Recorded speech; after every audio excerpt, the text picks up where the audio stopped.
The city of Seattle made history on Monday when it raised the minimum wage, the highest in the nation by far. 5 years ago, Seattle became the first city to pass a $15 minimum wage. I think it's pretty awesome since I benefit from it. The rising tide raises all boats. 15 in Seattle is just a beginning. We have an entire world to win. Solidarity.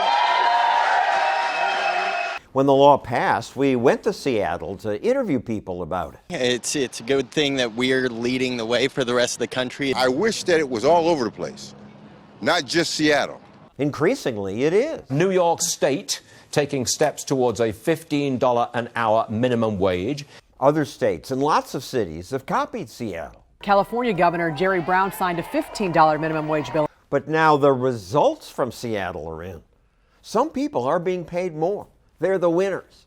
But for many people who wanted jobs, the increased minimum wage is having an opposite effect, costing thousands of jobs and actually hurting low-income workers. You see it on this graph. The green line tracks the number of new jobs created in Washington state. The red line is new jobs in Seattle. Once Seattle raised its minimum to $15, entry-level job growth stalled. It's really presented by minimum wage advocates as a win-win. It's a win-win for employers. It's a win-win for workers. And, there are no negatives. But there are negatives, says Erin Shannon of the Washington Policy Center. She points to stories like this one, where the owner used to hire kids and train them. But once Seattle raised the minimum, she stopped hiring beginners. The politicians in Seattle especially have no sense whatsoever about what it means to small businesses like us. Most people we interviewed said the politicians are right. Yes, some people will go out of business, others will take their place. It's something we need to do. It's as if they've never learned about supply and demand. Minimum wage actually hurts my chances of getting employed. This 20-year-old understands the effect better than Seattle's politicians did.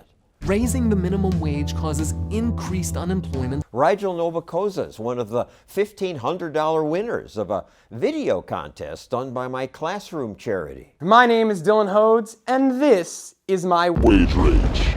Dylan Hodes won the high school video contest. He mentioned a friend who worked at Kroger until her store raised its minimum to $12.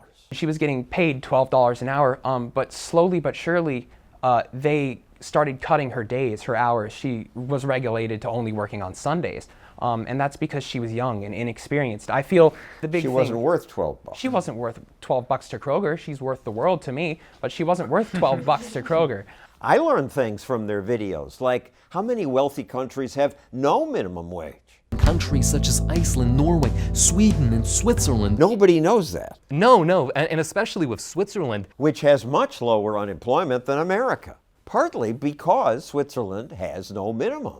It stops us from actually getting a job. Esther Rhodes won the high school essay contest. Her essay pointed out that America's first minimum wage laws were racist. At the time, blacks were often paid less, but they were more likely to be employed than whites. The whites were like, hey, they're getting all the jobs. This isn't fair. Congressman Allgood said he hoped the minimum wage would stop cheap colored labor in competition with white labor. So although Americans think the minimum was invented to help needy people, it was meant for the opposite, to keep the poor and the minorities from getting jobs. And today it still keeps entry-level workers from finding work. But the politicians don't understand the downside. Lift up the minimum wage to at least $15 an hour. Raising the minimum wage to $15 an hour. It's easy to see why a higher minimum wage is so popular. On the surface, you think, oh, this is a great idea. Because it raises some people's wages. Everybody deserves a living wage. But while it helps some, it harms many others, especially young people who may now not be offered their first job. I'm 14, it'd be very difficult for me to find a job. My labor wouldn't be worth $15 an hour. If only politicians were as smart as those kids.